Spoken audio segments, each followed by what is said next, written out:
Voting हाथ उठाकर की जाए वो सुनने में और देखने में तो अच्छा लगता है, लेकिन लोकतंत्र में वोट का जो अधिकार है हमारा वो गोपनीयता का रखा गया है। हाथ उठा के जब चुनाव करवाते हैं तो आपकी गोपनीयता खत्म हो जाती है। प्राइवेसी ऑफ वोटिंग जो है एक राइट हमारा, एक वही तो है।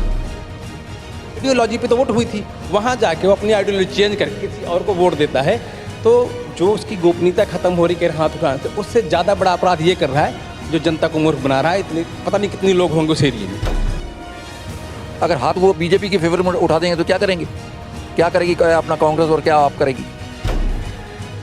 मैं अगर मान लो जो आम आदमी पार्टी का पार्षद हूँ और मैं उसी को मैं वोट डाल रहा हूँ तो मुझे लगता है कोई गोपनीयता नहीं है। उसी पीछे जो केस हुआ, अगर उसको अच्छे से सज़ा मिल जाती तो आगे किसी को ये सोचने के लिए भी वक्त नहीं मिलता कि वो ऐसा कभी घोटाला करेगा। लेकिन अभी अगर वो खुला घूम रहा है, उसको सज़ा नहीं दी गई है, तो फिर ये एक मैसेज जाता है कि अगर आप एक विशेष पार्टी जो सत्ता में है उसके साथ में है तो आपका कुछ नहीं बिगड़ेगा, आप घोटाला भी कर सकते हैं। अगर लागू भी होगा और दल बदल जरूर होगा। लोग सत्ता के भूखे हैं, लोग सत्ता के साथ जाएंगे, इसमें दो राय वाली बात है। अंतरात्मा एक बड़ा सब्जेक्टिव मामला है। अंतरात्मा पैसे से भी जाग जाती है, किसी और प्रलोभन से भी जाग जाती है, और कई तरीके से आत्मा को जगाया सुलाया जा सकता है। कि वहाँ मीडिया को भी अलाउ नहीं किया गया था। वो तो पता नहीं कैसे ऑल ऑफ सडन था कि वो कैमरे में जो पिक्चर थी वो कैप्चर हो गई, वो लगे हुए थे, इस करके वो मामला सुप्रीम कोर्ट तक पहुंचा। और अगर वो कैमरे ना लगे होते तो सवाल ही पैदा नहीं था कि इस मामला उजागर होता। दोस्तों नमस्कार, ए न्यूज ऑफिस पर आपका स्वागत है और मैं हूं नीरज अधिकारी। चंडीगढ़ में मेयर चुनाव का मामला गर्म है। नगर निगम के भीतर पार्षदों की संख्या बल में भाजपा 6 वोट से कमजोर है, लेकिन जीत के लिए उसे सिर्फ 4 वोट चाहिए। आम आदमी पार्टी को आशंका है कि भाजपा जीत के लिए पिछले मेयर चुनाव की तरह इस बार भी गड़बड़ी करा सकती है। आम आदमी पार्टी को डर ये भी है कि भाजपा पिछली बार की तरह उसके पार्षदों को तोड़कर अपने पाले में ले जा सकती है। हालांकि आम आदमी पार्टी के साथ गठबंधन करके ये चुनाव लड़ रही कांग्रेस का दावा है कि इस बार भाजपा के पार्षद भी टूटकर गठबंधन में आ सकते हैं, लेकिन भाजपा पूरे मामले में चुप है और गुपचुप तरीके से अपनी गोटें फिट करने में लगी है। अपनी तमाम आशंकाओं के चलते पंजाब एंड हरियाणा हाईकोर्ट पहुंची आम आदमी पार्टी की याचिका पर हाईकोर्ट ने चंडीगढ़ के मेयर चुनाव की तारीख तो बदलवा दी है, लेकिन पिछली गड़बड़ी का हवाला देते हुए इस बार सीक्रेट बैलेट पेपर के बजाय पार्षदों के हाथ खड़े करवा कर चुनाव कराने की मांग पर हाईकोर्ट ने चंडीगढ़ प्रशासन को इस पर गौर करने का निर्देश दिया है। अब इस पर प्रशासन 29 जनवरी को हाईकोर्ट में अपना जवाब पेश करेगा और नई अधिसूचना के मुताबिक मेयर चुनाव 30 जनवरी को होगा, जिसके लिए 25 जनवरी को नए सिरे से नामांकन दाखिल किए जाएंगे। लेकिन आम आदमी पार्टी की शो ऑफ हैंड की मांग पर शहर के इंटेलेक्चुअल वोटर क्या सोचते हैं, इस सवाल को लेकर जब हमने उनसे बात की तो अधिकांश का मानना था कि शो ऑफ हैंड वोटर के वोट की गोपनीयता के अधिकार का हनन है। भारतीय संविधान हर मतदाता को अपना वोट सीक्रेट रखने का अधिकार देता है।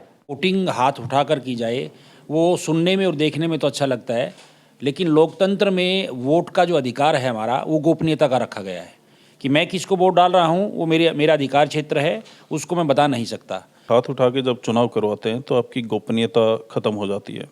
जो मेंबर होते हैं वो हो सकता है कि किसी दूसरी पार्टी को वोट देना चाहें और वो दबाव में आके किसी दूसरी पार्टी को दें, या अपनी पार्टी के साथ में खड़ा रहने की उनकी मजबूरी हो सकती है। तो जब गोपनीय प्रोसीजर बनाया गया है तो उसको फॉलो करना चाहिए। प्राइवेसी ऑफ वोटिंग जो है एक राइट हमारा, एक वही तो है। अगर हम हाथ उठा के ही बात करते हैं, और आपको ये पता है कि बीजेपी के पास 15 लोग हैं, 15 पार्षद हैं, आपके पास 7 + 1 हैं और आपके पास 13 हैं, तो फिर तो इलेक्शन कमीशनों को वैसे ही कर देना चाहिए। भी 13 उसके पास हैं और 2 पार्टियां मिल गई हैं, 13 8 21 बन गए, तो उनका मेयर बना, तो चुनाव की क्या जरूरत है? फिर मेरे को राइट है, मेरी वोट की प्राइवेसी है, मैं ए को दूं, बी को दूं, सी को दूं। तो ये सिर्फ डेमोक्रेसी में ये नहीं होना चाहिए, मैं ये मानता हूँ। चंडीगढ़ का इंटेलेक्चुअल वर्ग ये भी मानता है कि पिछले साल चंडीगढ़ के मेयर चुनाव में तत्कालीन पीठासीन अधिकारी अनिल मसीह ने गड़बड़ी न की होती तो शायद इस चुनाव की प्रक्रिया में पारदर्शिता का मामला न उठता और आज चुनाव में पार्षदों के शो ऑफ हैंड जैसी मांग भी खड़ी न होती। जिस तरह से राजनीति का स्तर गिरा है कुछ वर्षों में, उसको देखते हुए, उस धांधली को रोकते हुए और खासकर जनता के भी अधिकारों की, जनता के साथ जो बार बार धोखा होता है कि एक पार्षद जीतता किसी पार्टी से और उसके बाद में चला जाता दूसरी पार्टी में है, उसको भी देखते हुए मुझे लगता है कि सोच तो जो है ठीक है, लेकिन उस सोच को कितना हम कामयाब रख सकते हैं, कितने उसमें धांधली रोक सकते हैं, वो आने वाला समय ही बताएगा। क्योंकि चूंकि पिछले साल हुआ वो सारे देश की जनता जानती है जो हुआ, उससे बचने के लिए और आगे वो धांधली ना हो, जनता के साथ भी धोखा ना हो, मुझे लगता है कि अगर इस प्रकार से हाथ उठाकर अगर वोट डलवाया जाता है, इसमें कोई बुराई नहीं है। इन परिस्थितियों में चूंकि नगर निगम हाउस में ये क्लियर है कि कौन पार्षद किस पार्टी का है, इसलिए लोग यहाँ वोट की गोपनीयता के सवाल को थोड़ा कमजोर भी मानते हैं। मैं अगर मान लो जो आम आदमी पार्टी का पार्षद हूँ और मैं उसी को मैं वोट डाल रहा हूँ, तो मुझे लगता है कोई गोपनीयता नहीं है। इलेक्शन चाहे हाथ उठा के हो या बैलेट पेपर्स हो, ये उतना ज़रूरी नहीं है जितना ज़रूरी है इलेक्शन अनबायस्ड और पारदर्शी रूप से होना चाहिए, जिसमें कोई घपलेबाजी ना हो। सबसे ज़रूरी ये है। और हाथ उठा के हो उसमें भी कोई दिक्कत नहीं है, क्योंकि जितने भी पार्षद होते हैं वो ऑलरेडी डिसाइडेड है कौन सी पार्टी के हैं। जनता ये चूज करके भेजती है कि आम आदमी का है, बीजेपी का है या कांग्रेस का है, तो उसकी वोट कहीं और जाए तो उसकी गोपनीयता की हनन इसमें कुछ नहीं है। मैं चाहता हूँ हाथ उठा के अगर होता है तो कोई इसमें वो नहीं है, होना चाहिए। सवाल यहाँ नैतिकता का भी आता है। लोग पार्षदों द्वारा दल बदल या वोट क्रॉस करने को उन वोटरों की भावनाओं से खिलवाड़, धोखाधड़ी और ठगी भी मानते हैं जिन्होंने अपने वार्ड से पार्षद को चुना था। इसलिए जिम्मेदारी राजनीतिक दलों की भी कम नहीं बनती। अगर ये पार्टी को लग रहा है कि हमारे साथ में जो हमारे जो लोग हैं वो रहेंगे या नहीं रहेंगे, तो वो उनकी नैतिक जिम्मेदारी है कि वो अपने लोगों को ध्यान रखें। इसके साथ साथ में पार्षदों की नैतिक जिम्मेदारी है कि वो अपनी पार्टी के साथ में रहें, लेकिन उनको पार्टी बदलने का भी अधिकार है और अगर वो चाहें कि किसी दूसरी पार्टी को वोट देना है तो वो भी कर सकते हैं, लेकिन नैतिक तौर पे अपनी पार्टी के साथ में रहना चाहिए और गुप्त तौर पे ही मतदान होने चाहिए। एक पार्टी का व्यक्ति जिस पार्टी से पार्षद बना है तो उसका नैतिक दायित्व बनता है कि वो अपना वोट उसी पार्टी को दे, ये नैतिकता की बात है। लेकिन मैं अगर स्वतंत्र हूँ, मैं किसी पार्टी से नहीं जुड़ा हूँ, तो मेरा वोट मैं किसी भी पार्टी को दे सकता हूँ। लेकिन यहाँ पार्षद चूंकि अपनी अपनी पार्टियों से जुड़े हैं, चाहे वो आम आदमी पार्टी हो, चाहे वो बीजेपी हो, चाहे वो कांग्रेस हो, उनका कहीं ना कहीं उनकी नैतिकता जो है वो बनती है कि वो अपनी पार्टी के साथ मिलकर अपने कैंडिडेट को जिताने का प्रयास करें। क्योंकि इट इज़ ऑलरेडी डिक्लेयर, ये पहले से सब कुछ डिक्लेयर है कि आम आदमी का पार्षद है, तो उसको आम आदमी पार्टी को ही वोट देना है। अगर वो ऐसा नहीं करता है तो जनता के साथ सरेआम धोखा करता है, वो गोपनीयता से भी ज़्यादा बड़ा अपराध है। अगर मान लो किसी क्षेत्र की जनता ने आम आदमी के पार्षद को जिताया है, इट मीन्स वो चाहता है कि ये पार्षद हमारी आवाज़ वहाँ पे उठाएगा।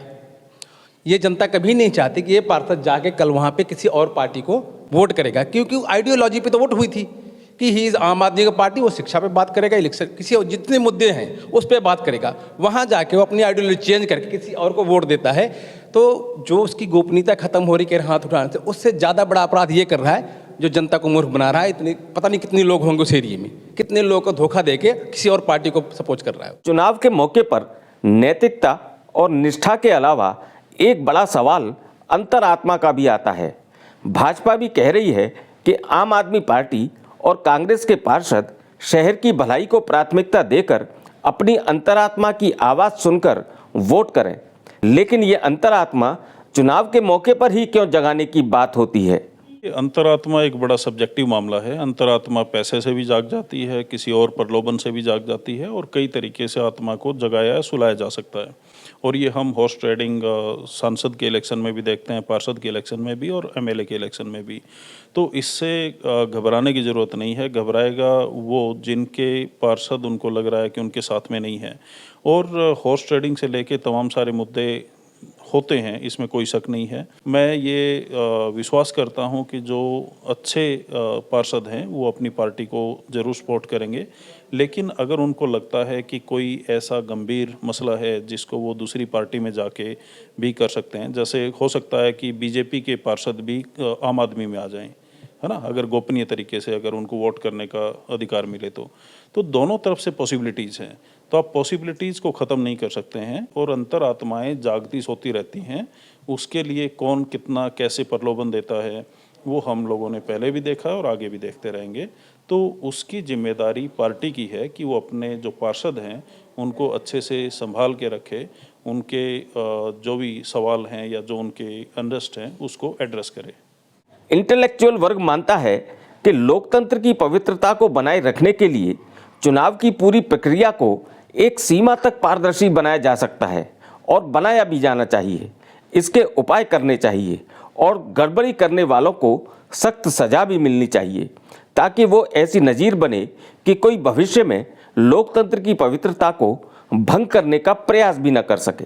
घोटाला ना हो जैसे पिछली बार हुआ, तो वो अगर कैमरा नहीं होता तो वो घोटाला पकड़ा नहीं जाता और वो बात आई गई हो जाती, क्योंकि वहाँ पे कैमरा था, लोगों ने देखा और पूरी दुनिया में मैसेज गया कि घोटाला हुआ है और सीधा सीधा हुआ है। तो उस चीज़ को फुल प्रूफ बनाया जाना चाहिए, ना कि पार्षदों के ऊपर इतना एक जिम्मेदारी आप डालें कि आप ओपन में आइए और आपको ओपन में ही देना होगा वोट। और ईवीएम भी कोई फुल प्रूफ तरीका नहीं है, इसलिए बैलेट पेपर से चुनाव होने चाहिए और अच्छे से उसकी गोपनीयता मेंटेन करनी चाहिए और आपको संविधान के जो बेसिक्स हैं उसके अकॉर्डिंग चलना पड़ेगा। ये नहीं कि आज आपको हाथ उठा के चुनाव करवाना पसंद आ रहा है, कल आप बोलेंगे कैमरे के सामने आप बैलेट पेपर पे निशान लगाइए, परसों आप कोई और तरीका निकालेंगे। तो आपका जो संवैधानिक तरीका है जो गोपनीयता बनाए रखता है उसके साथ में ही जाना चाहिए। सारे पैरामीटर कभी भी फॉलो नहीं हो सकते। अगर आप संसद में देखेंगे तो वहाँ पे भी जो प्रोसीजर फॉलो किया जाता है उस तरीके का भी एक प्रोसीजर हो सकता है, लेकिन बैलेट पेपर सबसे पुख्ता तरीका है।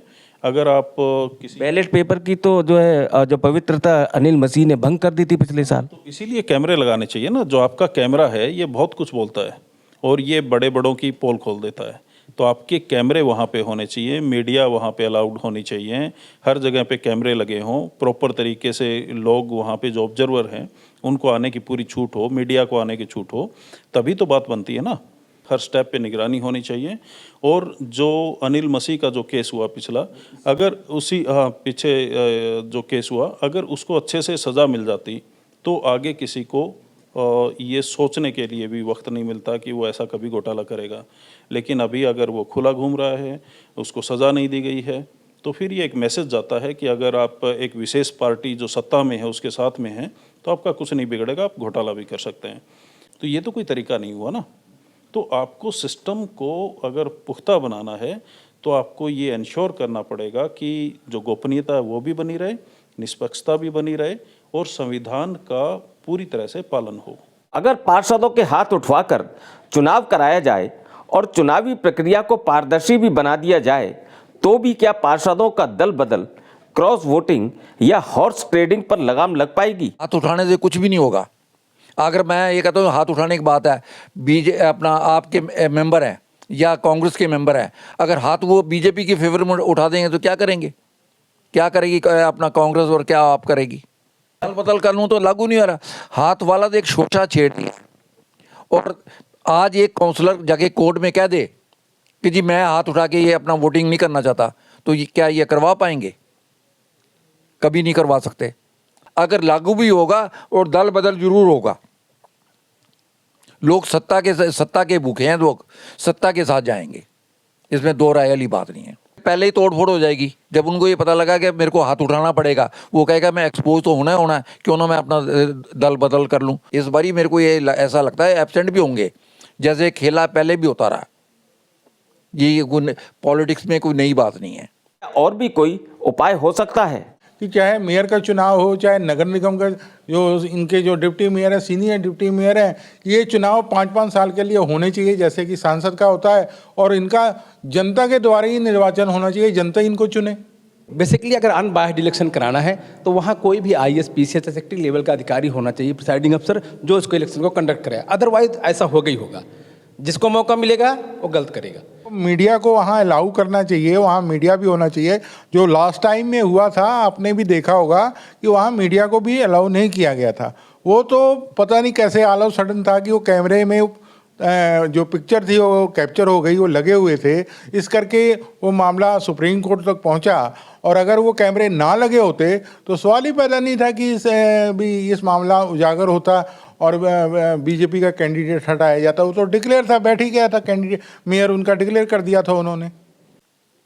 कानून जब तक सख्त नहीं बनता, रिकॉल किसी सांसद को, एमएलए को या काउंसलर को रिकॉल की पावरें पब्लिक के पास जब तक नहीं आती, तब तक ये खेला चलता रहेगा। कोई पार्षद काम नहीं कर रहा तो हम जनता के पास पावर होनी चाहिए उसको वापस बुलाने की।